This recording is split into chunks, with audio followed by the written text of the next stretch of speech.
श्रीमद् भागवत जी की कथा भी जब भी मन चल जाए, उसी दिन से ये कथा चित्रकूट में हमारे पूज्य स्वामी जी को प्रेरणा बनी कि प्रयागराज में कथा होनी चाहिए, और वो भी महाकुंभ में एक संत को प्रेरणा हुई और वो कथा यहां आप लोग सुन रहे हैं। बंधु, श्रीमद् भागवत जी की कथा ही एक ऐसी कथा है जो केवल सुनने मात्र से सबका कल्याण करती है। यत् फलम नास्ति तपसा, देखो कितना बढ़िया श्लोक लिखा है, यत् फलम नास्ति तपसा ना योगेन समाधिना। कोई आंख बंद करने की जरूरत नहीं, कोई समाधि में जाने की जरूरत नहीं। क्या बढ़िया, मतलब श्लोक तो सुने, यत् फलम नास्ति तपसा ना योगेन न समाधिना अनायासेन तत्सर्वम सप्ताह श्रवणे लभेत। केवल सप्ताह कथा सुनने मात्र से सब कुछ मिल जाएगा। यज्ञाद गर्जति, अब बोलो, अब इसमें यह नहीं सोचना चाहिए कि यज्ञ की महिमा यहां कमजोर कर रहे हैं। ना यज्ञ करने की जरूरत है, ना ध्यान करने की जरूरत है, ना आंख बंद करने की जरूरत है, ना नाक बंद करने की जरूरत है। केवल श्रीमद् भागवत जी की कथा को, भगवान की कथा को संतों के मुखारविंद से सुनते रहिए, इसी में हमारा कल्याण हो जाएगा। यत् फलम नास्ति तपसा ना योगेन समाधिना। श्रीमद् भागवत जी की कथा को बंधु हरिद्वार की पावन भूमि में सनकादि भगवान सुना रहे हैं नारद जी को। अब देखिए कथा का चमत्कार। जो लोग कहते हैं कि जरा चमत्कार बताइए, कथा का चमत्कार देखिए, बहुत ध्यान से देखिएगा। कथा का चमत्कार क्या हुआ? हरिद्वार की भूमि में नारद जी भक्ति महारानी के कल्याण को लेकर अनुष्ठान कर रहे हैं भागवत जी का। और भक्ति महारानी कहां पड़ी है? भक्ति महारानी पड़ी है वृंदावन में। उनके दोनों बच्चे ज्ञान वैराग्य मूर्छित हैं, उठ बैठ नहीं पा रहे। अब देखो, जहां हरिद्वार में अनुष्ठान शुरू हुआ, जो लोग कहते हैं कि अनुष्ठान का क्या फल है, अनुष्ठान में कितनी ताकत है, ये है अनुष्ठान की ताकत कि नारद जी ने संकल्प किया और श्रीमद् भागवत जी का अनुष्ठान शुरू किया। और जैसे ही अनुष्ठान शुरू हुआ तो यहाँ पर लिखा है, भक्ति सुतौ तौ तरणौ गृहीत्वा प्रेमई करूपा सहसा विरासी श्री कृष्ण गोविंद हरे मुरारे नाथेति नामानि मुहुर्वदन्ति। भक्ति महारानी नृत्य करते हुए ज्ञान वैराग्य के साथ आ गई। श्री कृष्ण गोविंद, ये भक्ति महारानी का कीर्तन है, इसलिए सब गाइए।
गाता मैं दिन रात प्यारो, हे नाथ नारायण वासुदेव। बोलो हरे मुरारी, हे नाथ नारायण वासुदेव। बोलो हरे मुरारी, हे नाथ नारायण वासुदेव। श्री गोविंद हरे मुरारी, हे नाथ नारायण वासुदेव। हे नाथ नारायण वासुदेव, हे नाथ नारायण वासुदेव, हे नाथ नारायण वासुदेव, हे नाथ नारायण वासुदेव, हे नाथ नारायण वासुदेव, हे नाथ नारायण वासुदेव, हे नाथ नारायण वासुदेव। श्री कृष्ण गोविंद हरे मुरारी, हे नाथ नारायण वासुदेव। श्री कृष्ण गोविंद हरे मुरारी, हे नाथ नारायण वासुदेव, हे नाथ नारायण वासुदेव, हे नाथ नारायण। सकल भुवन मध्ये निर्धनास्ते विधन्या, निवसति हृदयेषां श्री हरेर्भक्तिरेका। हरिरपि निजलोकं सर्वथा तो विहाय, प्रविशति हृदि तेषां भक्तिसूत्रोपनद्धा। भक्ति महारानी का प्राकट हुआ। भक्ति महारानी भक्तों के हृदय में निवास करती। देखो रामचरितमानस में लिखा है कि हमको कैसे पता चले कि हमारे हृदय में भक्ति आ गई। हमको कैसे पता चले कि हमारे हृदय में भक्ति आ गई। एक चौपाई लिखी है मानस में, ये लक्षण जीवन में आने लग जाएं तो समझ लो कि भक्ति आ गई। कौन से लक्षण? मम गुण गावत पुलक शरीरा, गद गद गिरा नयने बहनीरा। भक्ति का यही लक्षण है बस। मम गुण गावत पुलक शरीरा, गद गद गिरा नयन बहनीरा। भक्ति महारानी पधारी हैं बंधु। नारद जी ने कहा कि श्रीमद् भागवत जी की कथा से और कौन कौन लोग शुद्ध होते हैं। के विशुद्ध्यन्ति वदन्तु मह्यम्, सप्ताह यज्ञेन कलहु पुन, सप्ताह यज्ञेन कथामयेन, कृपालुभिर्लोकहितं विचार्य, प्रकाशितः कोऽपि नवीन मार्गः। श्रीमद् भागवत जी की कथा से कौन को लोग शुद्ध होते हैं? हे मानवा पाप कृतस्तु सर्वदा। अब बताइए, सदा दुराचार रता विमार्गाः। अब बताइए, क्रोधाग्नि दग्धः कुटिलस्य कामिना। ऐसे लोग भी यदि कथा में आ जाए तो सप्ताह यज्ञेन कलौ पुनन्ति ते। है कोई इतना उदार ग्रंथ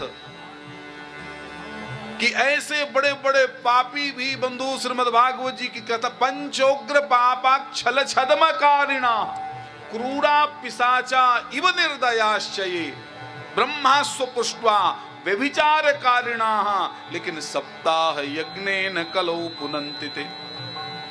इतना महान ग्रंथ दुनिया में कहीं नहीं है, इसलिए महात्माओं ने भागवत को श्रेष्ठ कहा है। धुंधकारी की कथा सुनाई है बंधु।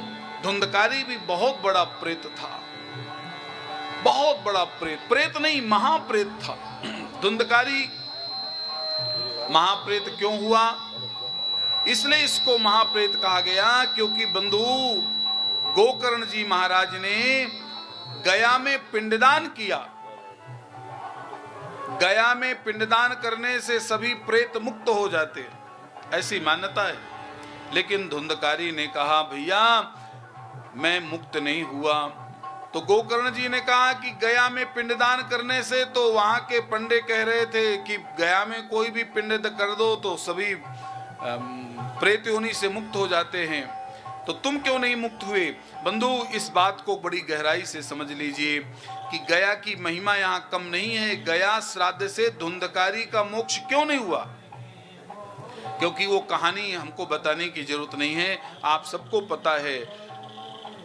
गया में श्राद्ध करने से धुंधकारी का मोक्ष इसलिए नहीं हुआ क्योंकि धुंधकारी आत्मदेव के गोत्र का नहीं था।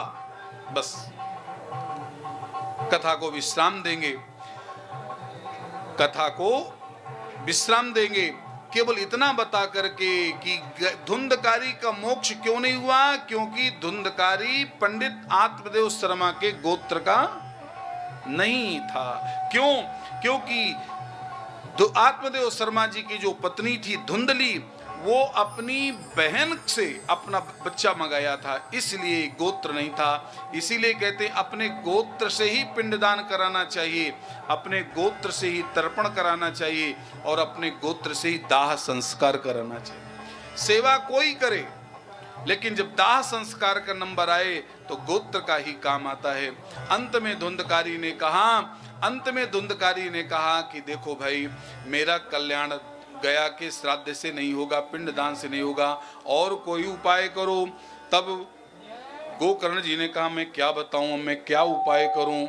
उसी समय तुभ्यम नमो जगत साक्षिन् ब्रूहि में मुक्ति हेतुकम तत्श्रुत्वा दूरतः सूर्य भगवान के चरणों में गए हैं और सूर्य भगवान से प्रार्थना करी है कि हे सूर्य भगवान, आप हमको उपाय बताइए कि मेरा भाई प्रेत योनि में भटक रहा है धुंधकारी, उसका मोक्ष कैसे हो। श्रीमद् भागवतान मुक्ति। ये किसके वाक्य हैं? ये भगवान सूर्य भगवान के वाक्य हैं। अब इससे ज्यादा प्रमाण क्या हो सकता है बताओ? भगवान सूर्य नारायण कह रहे हैं कि श्रीमद् भागवतान मुक्ति सप्ताहम वाचनम कुरु। हे गोकर्ण, आप अपने भाई धुंधकारी के कल्याण के लिए श्रीमद् भागवत जी की कथा को किसी ब्राह्मण से बचवाइए, तुम्हारा भाई को मोक्ष मिलेगा। अब गोकर्ण जी ने गांव के लोगों से कहा कि सूर्य भगवान ने कहा है कि कोई पंडित जी से कह करके भागवत बचा लो। तो कोई पंडित जी गांव में है जो भागवत बाँच दे, मेरे भाई का कल्याण हो जाए। गांव के सारे पंडित भाग गए कि हमारा नंबर न लगे, और अंत में गांव के पंडितों ने कहा हे गोकर्ण जी, आप जैसा पंडित कहाँ मिलेगा, आप ही व्यासपीठ में बैठो। जल्दी जल्दी से तखत बिछाया गया और तुरंत जैसे स्वामी जी ने तुरंत गद्दा बिछा दिया, तखत डाल दिया और जल्दी बैठो, और जल्दी बैठा दिया गोकर्ण जी को और कहा बस सुनाइए कथा। लो, ना कोई इंतजाम, ना कुछ, और तुरंत तखत बिछा करके और कहा बिछाइए। गांव के लोग भी बैठ गए और गोकर्ण जी महाराज मंगलाचरण शुरू कर दिया। क्या कहा? जन्माद्यस्य यतोऽन्वयादितरतश्चार्थेषु तेने ब्रह्महृदायादि कवये मुह्यन्ति यत्सूरया तेजो वारिमृदां यथा विनिमयो यत्र त्रिसर्गो मृषा दाम्ना स्वेन सदा निरस्तकुहकं सत्यं परं धीमहि धर्मा प्रोज्झितकैतवोऽत्र परमो निर्मत्सराणां सतां वेद्यं वास्तवमत्र वस्तुशिवदं तापत्रयोन्मूलनं श्रीमद्भागवते महामुनिकृते किं वा परैरीश्वरः सद्यो हृद्यवरुध्रतेऽत्र कर्तभिः शुश्रूषभिस्तक्षणात् निगमकल्पतरोर्गलितं फलं सुखमुखाद्रवतद्रवशैवतं पिबत भागवतं रसमालयं मुहुरहो रसिका भूयि भावुका। ऐसी भागवत गोकर्ण जी ने सुनाई है, हिंदी उन्दी नहीं, ये हिंदी गंदी का तो अभी प्रचलन हुआ। और जैसे तखत बिछा कथा शुरू हो गई। अब तो महाराज स्वामी जी का हुआ कि जैसे कथा शुरू हुई तो वहां संयोग से ऐसा नहीं कि लगाया गया, एक बांस लगा था। अच्छा, ऐसी कथाएं हमने भी अपने जीवन में खूब सुनाई है। बांसों की ऐसी कमटी बनाते थे और पीछे भी कमटी बनाते थे और फिर घर भर की साड़ी मंगाते थे और साड़ी से उस व्यासपीठ का श्रृंगार होता था। ऐसी कथाएं हमने भी अपने जीवन में खूब सुनाई है।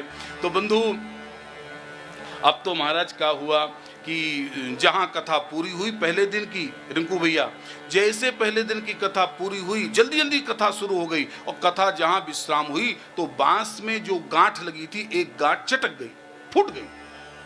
तो ज्यादा लोगों को ध्यान नहीं गया। लेकिन दूसरे दिन की कथा बरीया ने सते प्रश्न ततो लोक हितम नृप आत्मविद सम्मतः पुंसाम श्रोतव्या सुन्ना। और दूसरे दिन की कथा जैसे शुरू हुई, अब तो दूसरे दिन की कथा में दूसरी गांठ चटक गई। अब दूसरे दिन की कथा में जब दूसरी गांठ फटी तो लोगों का ध्यान गया कि हाँ पहले दिन तो ध्यान नहीं गया लेकिन दूसरे दिन जरूर। अब तो तीसरे दिन की कथा में महाराज लोगों का कथा सुनने में कम मन लग रहा है, लोगों का कथा सुनने में मन कम लग रहा है। अब यही हो रहा है कि कैसे कथा पूरी हो, गांठ कैसे चटकती है ये देखें। अब तो महाराज तीसरे दिन की कथा में सब लोगों ने देखा कि गांठ फटी। अब तो तीसरे दिन वाले जब गांव गए और गांव के लोगों ने पूछा कि कथा कैसी हो रही है, तो उन लोगों ने कथा के बारे में नहीं बताया। अरे बोले भैया कथा जैसी हो रही वैसी हो रही है, एक तमाशा हो रहा है। क्या? जैसे कथा पूरी होती है तो वहां एक बांस लगा है मोटा सा और उसकी गांठ फट जाती है। अब तो महाराज चौथे दिन पूरा गांव टूट पड़ा, पूरा पंडाल खचाखच भर गया। लेकिन ध्यान से सुनना, ये कथा सुनने वाले नहीं, ये सब बांस देखने वाले हैं। अब तो महाराज चौथे दिन लोगों ने देखा, पांचवें दिन का तमाशा देखा, गांठ फटी। छठवें दिन, अब तो सातवें दिन तो आश्चर्य हुआ कि बांस के दो टुकड़े हो गए। ओहो, दिव्य रूप धरो साक्षात, एक पीले कपड़े पहन करके बांस के अंदर से जैसे वो व्यक्ति बाहर आया। गोकर्ण भी नहीं समझ पाए कि वो कौन है।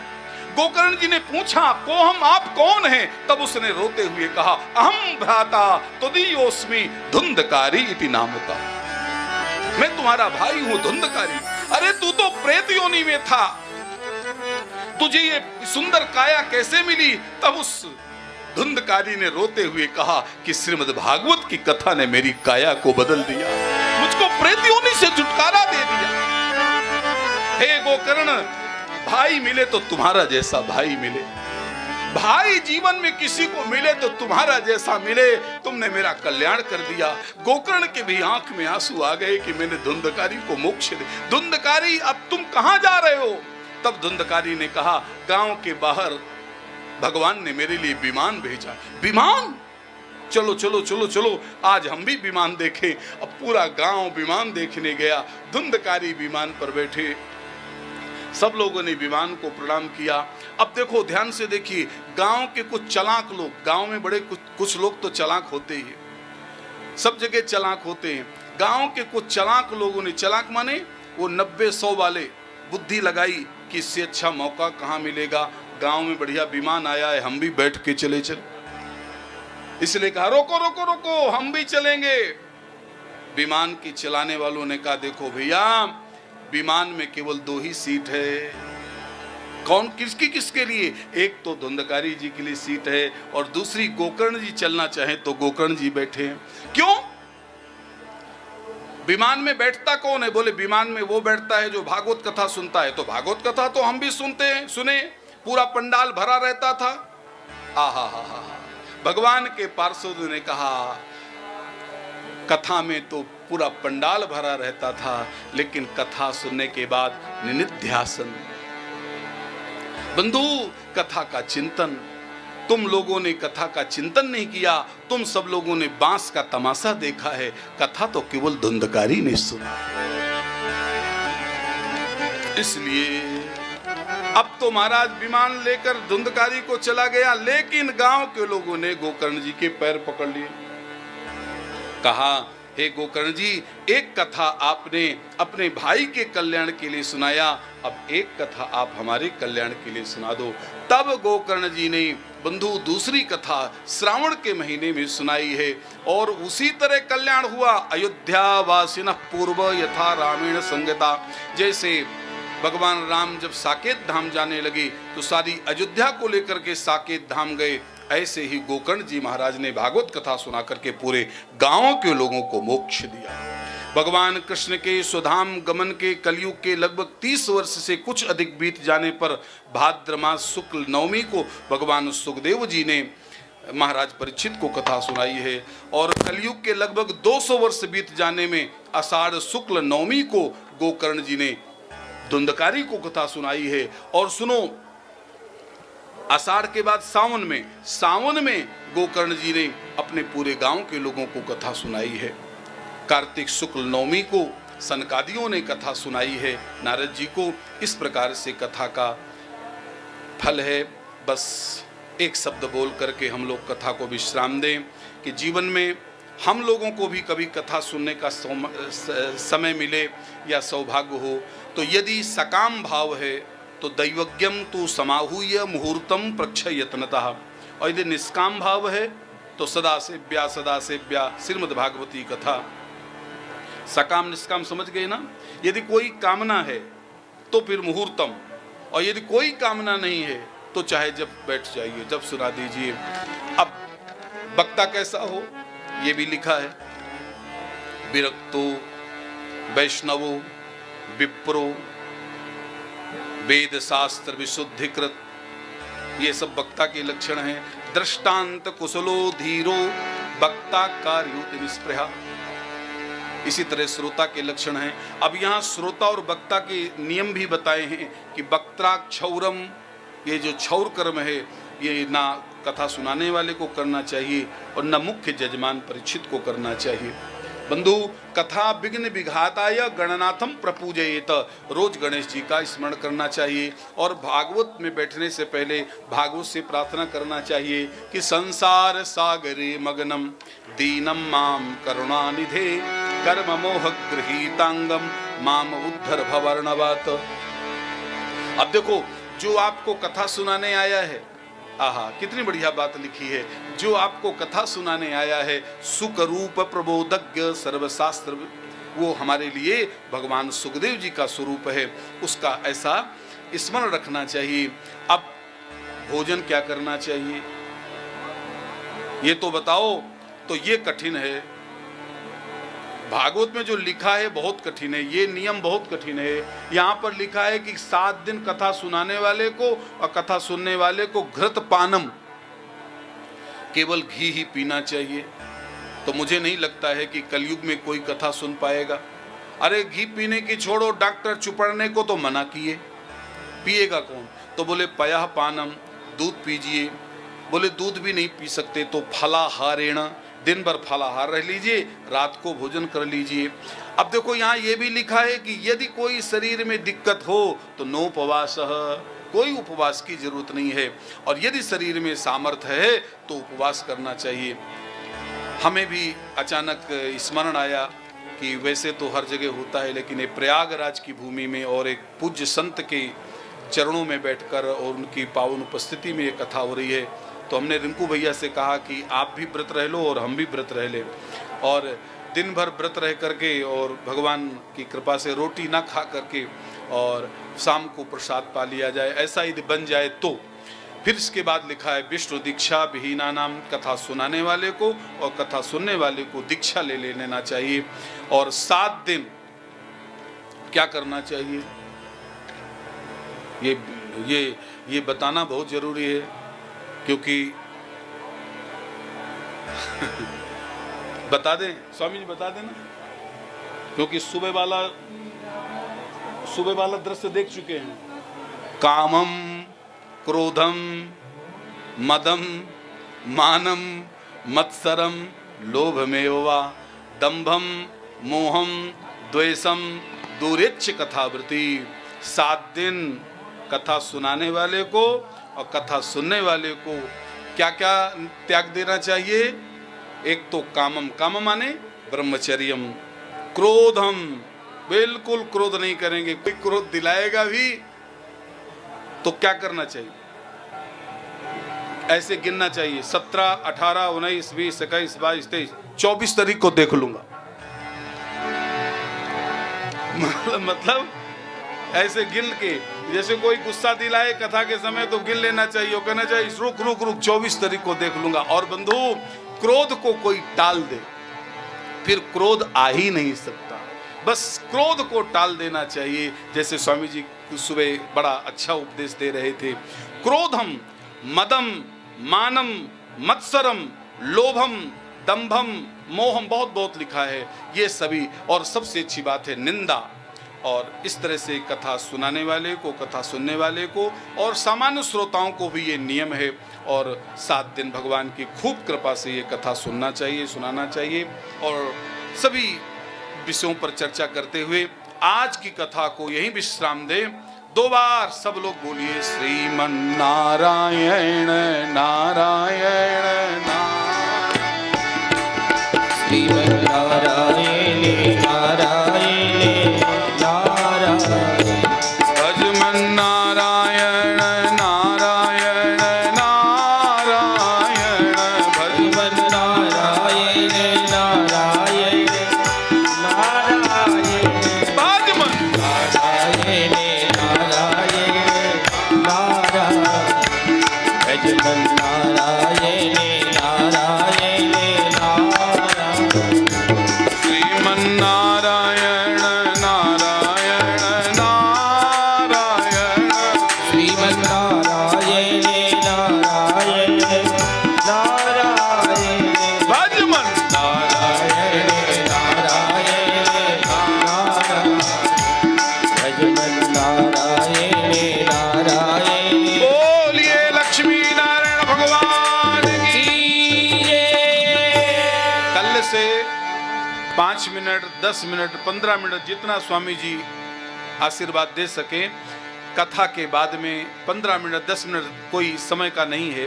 स्वामी जी का भी आशीर्वाद हम लोग लेंगे और फिर इसके बाद आरती किया करेंगे। आज समय कम है, कल से ये नियम रखेंगे। और आओ हम लोग आरती के सम्मान में सब लोग खड़े हो जाएं। संत भगवान बैठे रहेंगे खाली और आप लोग खड़े हो जाएं और सभी लोग प्रसाद लेकर।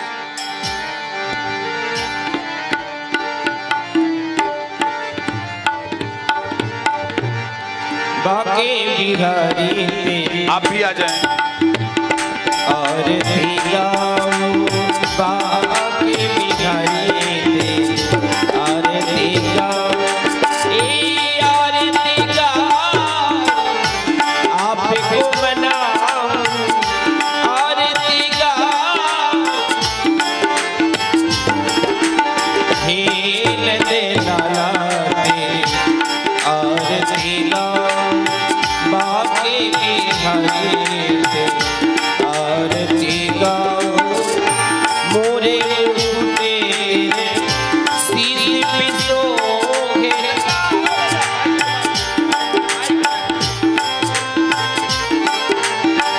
प्यारी बंसी मेरो मन मोहे।